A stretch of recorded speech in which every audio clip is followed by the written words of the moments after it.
देश बाबा साहेब डॉक्टर भीमराव अंबेडकर की जयंती आज मना रहा है। वैसे तो राजनीति में हर दिन बाबा साहेब का नाम जपा जाता है। बाबा साहेब ने देश को संविधान दिया, लेकिन उससे भी बढ़कर के उन्होंने इस संविधान के जरिए भारत को एक देश के तौर पर सशक्त बनाने का रास्ता तैयार किया। तो आज के इस वीडियो में मैं आपके साथ मिलकर के इसी बात को समझने की कोशिश करूंगी कि क्या राजनीति में बाबा साहेब बस एक प्रतिमान बन करके रह गए हैं, और वो भी इसलिए क्योंकि उनके नाम के पीछे बड़ा वोट बैंक होता है।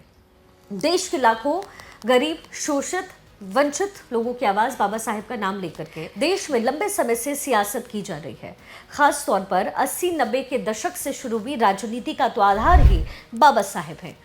डॉक्टर भीमराव रामजी अंबेडकर का जन्म 14 अप्रैल 1891 को मध्य प्रदेश के महू छावनी में हुआ, जिसे अब अंबेडकर नगर के रूप में जाना जाता है। बाबा साहेब ने महाराष्ट्र के सतारा में अपनी स्कूलिंग की और फिर बॉम्बे एल्फिंस्टन हाई स्कूल से उन्होंने माध्यमिक शिक्षा को प्राप्त किया।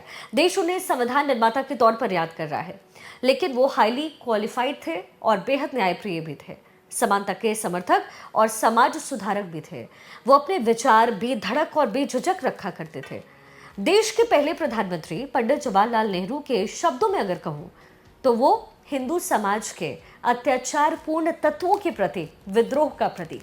सी राजगोपालाचारी उन्हें ईमानदार न्यायशास्त्री मानते थे, तो वही पूर्व विदेश सचिव मुचकुंद दुबे मानते थे कि बाबा साहेब इकलौते ऐसे नेता रहे हैं जिन्होंने आजाद भारत में हर तरीके के अन्याय और भेदभाव को दूर करने को अपना एक मिशन बनाया। बाबा साहेब को आधुनिक मनु भी कहते हैं, क्योंकि उन्होंने मनुस्मृति के विरुद्ध एक समान और न्यायपूर्ण समाज का गठन किया और भारत संविधान बनाने में महत्वपूर्ण भूमिका उन्होंने निभाई और फिर हिंदू कोड बिल का मसौदा तैयार किया। बाबा साहेब के दूरदर्शी और प्रगतिशील शख्सियत थे और ये बात उनके एक्शन में दिखती भी थी। खुद बाबा साहेब कहते थे कि अगर हमें एक महान राष्ट्र बनाना है तो हमें पहले एक अनुशासित राष्ट्र बनाना पड़ेगा। उन्होंने ये कहा, मैं किसी समुदाय की प्रगति उस समाज में महिलाओं की स्थिति से मापता हूँ। संविधान को लेकर के उन्होंने कहा कि संविधान केवल वकीलों का दस्तावेज नहीं होता, ये जीवन का एक वाहन है और इसकी आत्मा है सामाजिक न्याय। ये तो चंद विचार हैं जिन्हें मैंने आपके सामने रखा है, लेकिन बाबा साहेब के विचार और भी थे।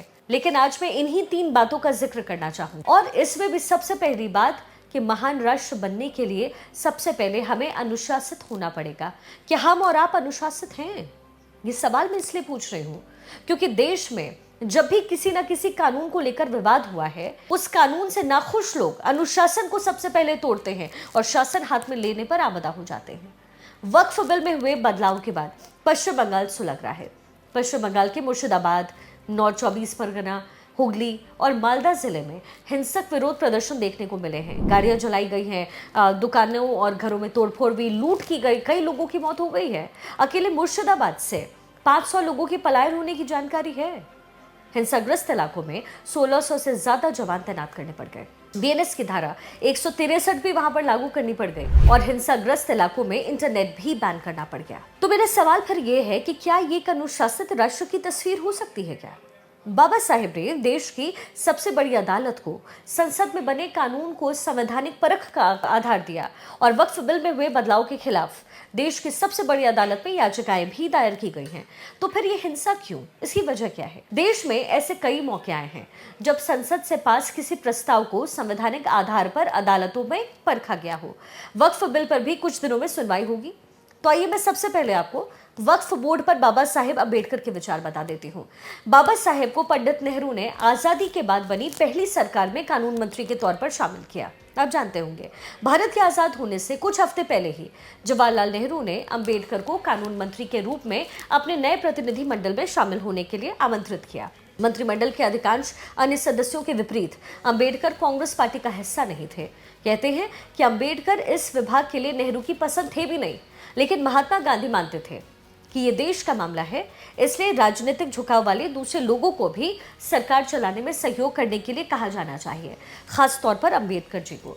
तो बाबा साहेब बेशक देश के संविधान निर्माता थे, देश के पहले कानून मंत्री रहे, लेकिन ना तो उन्होंने संविधान में वक्फ बोर्ड को जगह दी और ना ही इस पर कोई कानून बनाया।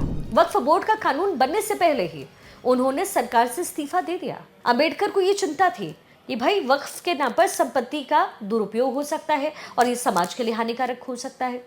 अंबेडकर के संविधान में वक्फ जैसी चीज के लिए कोई जगह ही नहीं थी कभी, क्योंकि वो ये मानते थे कि हर एक धर्म आधारित संस्था जो होती है वो दिक्कत देती है।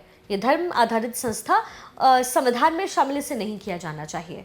अंबेडकर ने हमेशा से सामाजिक समानता और न्याय पर जोर दिया। वो ये मानते थे कि सभी को समान अधिकार और अवसर प्राप्त होने चाहिए और किसी को भी किसी भी तरीके से भेदभाव नहीं किया जाना चाहिए। लेकिन विडंबना ये है कि उसी संविधान में वक्फ बोर्ड बनाने का रास्ता भी तैयार किया गया और उसे असीमित शक्तियां दी गई। और इससे भी विचित्र बात यह है कि आज उन्हीं बाबा साहेब और उनके लिखे संविधान का हवाला देकर के वक्फ बोर्ड की असीमित शक्तियों को जायज ठहराया जा रहा है और अपनी मांगे मनवाने के लिए बाबा साहेब के विचार के खिलाफ जाते हुए हिंसा का सहारा लिया जा रहा है। वक्फ बोर्ड क्या है और क्यों इसमें बदलाव बेहद जरूरी हो चुका था, इसको लेकर के एक मैंने वीडियो बनाया है जिसका लिंक मैं यहाँ कमेंट बॉक्स में साझा कर रही हूँ। आप इस वीडियो को जरूर देखिए। लेकिन फिलहाल बात कर रही हूँ बाबा साहेब के विचार की। देश में एक ऐसा ही ज्वलंत मुद्दा है यूनिफॉर्म सिविल कोड यानी समान नागरिक संहिता का। क्या आप जानते हैं बाबा साहेब यूसीसी के प्रबल समर्थक थे। हालांकि वो नहीं चाहते थे कि इसे जबरन किसी पर थोपा जाए, लेकिन उनका मानना था कि वक्त के साथ साथ समाज को इसके लिए रेडी किया जाना चाहिए। इसलिए उन्होंने सबसे पहले हिंदू कोड बिल का मसौदा तैयार किया। वो चाहते थे कि इसे जल्द से जल्द पास कराकर लागू किया जाए, लेकिन इसमें हो रही देरी से नाराज होकर के उन्होंने सरकार से उस समय इस्तीफा दे दिया।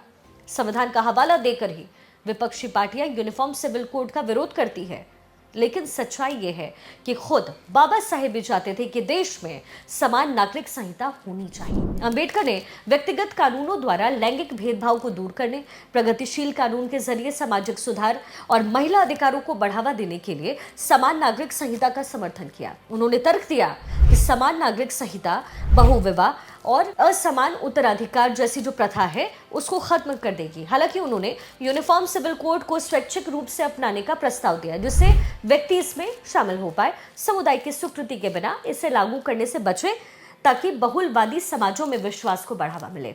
यूनिफॉर्म सिविल कोड की वकालत करते हुए उन्होंने सामाजिक सद्भाव के लिए समान नागरिक कानून के साथ एकीकृत राष्ट्र बनाने के लिए धार्मिक और क्षेत्रीय विभाजन से आगे बढ़ने पर जोर दिया।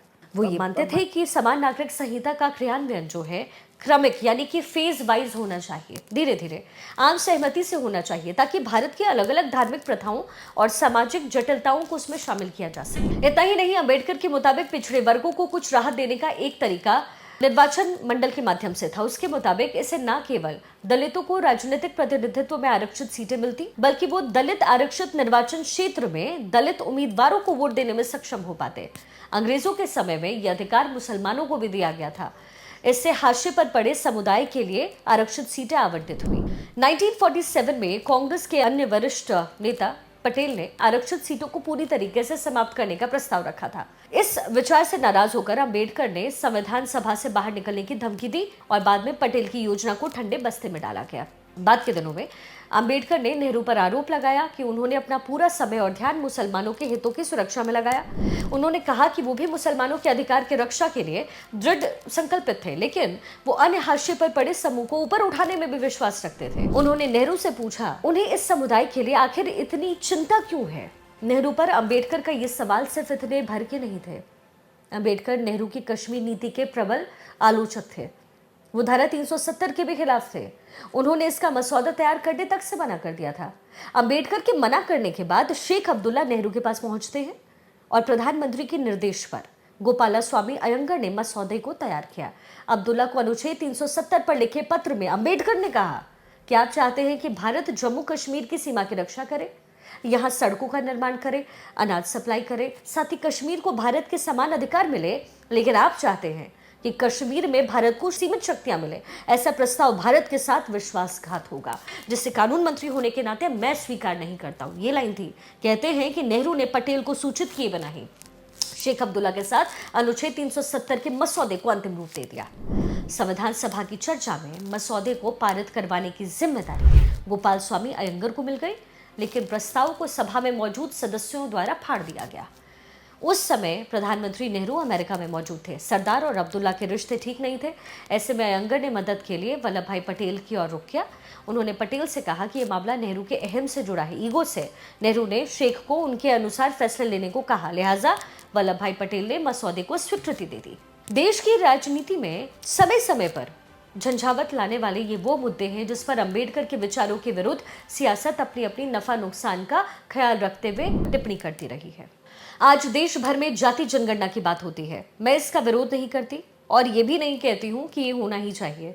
ये अलग विषय है जिस पर मैं एक अलग से वीडियो जरूर बनाऊंगी, लेकिन मैं इस वक्त यहाँ पर बात कर रही हूँ पॉलिटिक्स में अंबेडकर के रेलेवेंस की, जिसे किसी का इनकार है नहीं, लेकिन शायद ये सामान अंबेडकर का नहीं, उनके नाम पर मिलने वाले वोट का है। देश में तकरीबन 20 करोड़ दलित हैं, जो आबादी का 16.63% हैं।